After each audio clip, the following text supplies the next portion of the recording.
თქვენ არაფერს არ გერჩით, გენაცვლოთ ჩემი თავის ხელი და დანარჩენს ხოს, მაგრამ აქ ვარ სტუდენტები და სტუდენტების სახელი არ უნდა ვილაპარაკოთ ან სხვა. აი ეს მინდა ვთქვა, არ მინდა. ილიას სახელმწიფო უნივერსიტეტის სტუდენტებმა ეროვნული საბჭოს ლიდერების საპროტესტო აქციიდან გამოყარეს. გიგი თევზაძის გადადგომის მოთხოვნით გამართულ აქციაზე ზვია ძიძიგური მხარდამჭერებთან ერთად მოულოდნელად გამოჩნდა და პოლიტიკური განცხადებების გაკეთება სცადა. ეროვნულ საბჭოს პირადი გეგმებისთვის სტუდენტებმა ტრიბუნა არც ერთი წუთით არ დაუწმეს. აქციის ორგანიზატორებმა ძიძიგურს და მის თანამოაზრეებს კატეგორიული მოთხოვნის შემდეგ ტერიტორია დაატოვებინეს. ჩემი აღშფოთება იყო ის, რომ გამოვიდა კონკრეტულად პოლიტიკოსი და არა მნიშვნელობა ვინ გამოვიდა და იქნებოდა ეს ძიძიგური ალასანია უგულავა, ნებისმიერთან მექნებოდა ასეთი პროტესტი, რადგან ჩვენ სტუდენტები ვართ. ჩვენი პროტესტით და არ გვინდა არავითარი პოლიტიკური სახე მიეცეს ამ ყველაფერს. კონკრეტული მოთხოვნა გვაქვს ძალიან კონკრეტული და ძალიან არ გვინდა რომ ეს კონკრეტული მოთხოვნა გახდეს პოლიტიკური და ძალიან არ გვინდა რომ ჩვენ აი აქ ამ აქციაზე პოლიტიკოსების ნაწილი ვიხილოთ მიუხედავად იმისა რომ პოლიტიკოსების ნაწილი გამოდიან ჩვენი აი მართლმადიდებლობის მხარდასაჭერად არ გვინდა აქ პოლიტიკური და აი ეს ყველაფერი იქცეს პოლიტიკურად. არ მომწონს ის რომ პოლიტიკური პარტიები იყენებენ ამას პიარისთვის. ჩვენ ამის მომხრეები არ ვართ. საპროტესტო აქცია ილიას სახელმწიფო უნივერსიტეტში დღის 11 საათზე დაიწყო. სტუდენტებთან ერთად მისი ორგანიზატორი მართლმადიდებელ მშობელთა კავშირი იყო. აქციის მონაწილეები რექტორს დღეს ღიად პირველად დაუპირისპირდნენ და ის მართლმადიდებლობის წინააღმდეგ მიმართულ ქმედებებში დაადანაშაულეს. ჩვენი პროტესტი წარმოადგენს სალოცავი კუთხე გვინდა აუცილებლად. ჩვენ მოვითხოვეთ სალოცავი კუთხის გამოყოფისთვის ფართი, რადგან უარი მივიღეთ. გავრცელებული ინფორმაციით რექტორმა რამდენიმე სტუდენტს ჯვრის ტარებაც აუკრძალა. აქციის მონაწილეები ამბობენ, რომ გიგი თევზაძე მართლმადიდებლობის წინააღმდეგ ღიად ხშირად გამოდის. დაიწყოს ხელმოწერების შეგროვება ინსტიტუტის სტუდენტებმა, უпростоრად ილიას უნივერსიტეტის სტუდენტებმა გიგი თევზაძის განთავისუფლების შესახებ. რექტორის ნაცვლად ბრალდებებს დღეს უნივერსიტეტის ადმინისტრაციის უფროსი სერგო რატიანი პასუხობდა. მოგეხსენებათ, უნივერსიტეტი არის კვლევითი და სასწავლო დაწესებულება, ეს არის საერო სივრცე და შესაბამისად აქ და სასულიერო სივრცე, საკრალური სივრცე, ისაც შეიძლება სამლოცველო იყოს, ეს არის აბსოლუტურად სხვა სივრცე, ხო?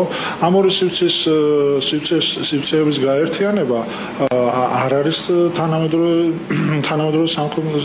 საზოგადოებაში მიზანშეწონილი რომ აღირიოს ესა. მოგვიანებით კომენტარი გიგი თევზაძემაც გააკეთა. ის უცხოეთში სამუშაო ვიზიტით იმყოფება. ეს არ მგონია რომ ჩემს სტუდენტები იყვნენ, იმიტომ რომ ეს წვილი და ასე ჩემზე იმასაც ამბობენ, რომ ინგლისური ენა მინდა გამომოწყოს სახელმწიფო ენათან. ეს ხო შეიძლება ყველა შესრულების იყოს ხო რა. კიდევ ერთი სკანდალური ფაქტი თევზაძის უნივერსიტეტში. საიდუმლო სირობა. ასე ეწოდება სკანდალურ წიგნს, რომელიც 19 წლის ერეკლე დეისაძემ დაწერა და რომლის პრეზენტაციაც ცოტა ხნის წინ ილიას უნივერსიტეტში გაიმართა. მართლმადიდებელ მშობელთა კავშირის წევრებს მიაჩნიათ, რომ წიგნი ქრისტიანული რელიგიისა და საზოგადოების შეურაცხყოფელ ინფორმაციას შეიცავს. აქ გამოვიდა ერთ-ერთი ყმაწვილის წიგნი, რომელიც არის სრულიად სიტყვებით მარაზმა, მე არ შემიძლია სახელი დავარქვა და ისეთი უზრდელური გამოხატულება აქვს ათაუშივე ქრისტიანული საიდუმლოების მიმართვა არ შეიძლება ამას ადამიანმა ამაზე ისაუბროს სირცხვილია. გიგი თევზაძის მიერ იქნა მხარდაჭერილი და ამ ინსტიტუტში იქნა პრეზენტაცია ამ წიგნის ჩატარებული. ჩვენ ამას ვაპროტესტებთ და მოვითხოვთ, რომ აი ესეთი მარაზმა ამ ინსტიტუტზე აიგზავნოს. საიდუმლო სირობა ილიას უნივერსიტეტის შენობის პირველ სართულზე წიგნის მაღაზია ლაგმუში ერთი თვის წინ გამოჩნდა და უკვე თითქმის მთლიანად გაყიდულია. წიგნში ღიად არის დაგმობილი ღმერთი. ავტორი მის მიმართ არიშურებს შეურაცხყოფელ ფრაზებს. ის ასევე დეტალურად და უხამსად აღწერს სხვადასხვა ინტიმურ და პიკანტურ დეტალებს. Orogor mdzul ხარ დედა, შენ ერთხელაც არ გაგიმართლებია ჩემი იმედები. არაერთხელ მიფიქრია მშობლების ჩაძაღლებაზე. მე ვწოვდი დუძუს, რომელიც შესაძლოა სექსუალური აქტის დროს მამა ჩემს ედო პირში. ღმერთი მარკეტინგულად შეფუთული წმინდა სახის პროდუქტია. მისით იმართება მასა, რომლის ცნობიერება სავსეა ნალექით. დღეს ცნობიზმით გაჟღენთილი საზოგადოება მზადაა სისხლის ბოლო წვეთამდე იბრძოლოს გაუცნობიერებელი პროდუქტის გადასარჩენად. ერესი ერთადერთი გზაა იმისთვის, რომ გონებრივი ერექცია განვიცადოთ. დედამ 60 წელს რომ მიაღწია უმაქნის ხორცის მასად იქცა. გადავწყვიტა მოხუცებულთა თავშესაფარში ჩამებარებინა. ერთხელაც არ მიგრძვნია სინდისის ქენჯნა. პანსიონატშიც მისამართი არასწორად მიუთითე, რომ დედის გარდაცვალებას ადრე თუ გვიან პრობლემები არ შეექმნა. ერეკლე დეისაძე თეატრალური უნივერსიტეტის პირველი კურსის სტუდენტია. წარმოშობით ის ქუთაისელია. სკანდალური წიგნის ავტორს რეალ TV-სთან საუბრისას თავის მართლება არ უცდია. ის ბრალდებელს ბრალდებებით პასუხობს. გამეცინა, იმიტომ რომ ის ხალხი, რომლებიც მართლა უნდა ყვიროდნენ, ოღონდ არა ესეთ რაღაცებზე, რო სხვა რაღაცებზე ის თაობა დღეს დგას და მიპირისპირდება და ამობს ეგეთ რაღაცებს, რომ ერყვნი ერს. ძალიან სასაცილოა და სასაცილოა ასევე, როცა დავინახე ზვია ძიძიგური, რომელსაც ურჩევდი, რომ ორი წიგნი მაინც წაიკითხოს და ჩემი წიგნი გამოიყენა, ესე თქვა, თავის პოლიტიკური ქულების ასამაღლებლად და ძალიან სასაცილოა ეს ყველაფერი. ილიას უნივერსიტეტის ხელმძღვანელობას დეისაძის წიგნი წაკითხული ჯერ არ აქვს. ადმინისტრაციაში სკანდალური ავტორით მას შემდეგ დაინტერესდნენ, როცა პრეზენტაციას საპროტესტო აქციები მოჰყვა. სერგო რატიანი ამბობს, რომ მათ ახალგაზრდა შემოქმედს მხოლოდ დარბაზი დაუთმეს.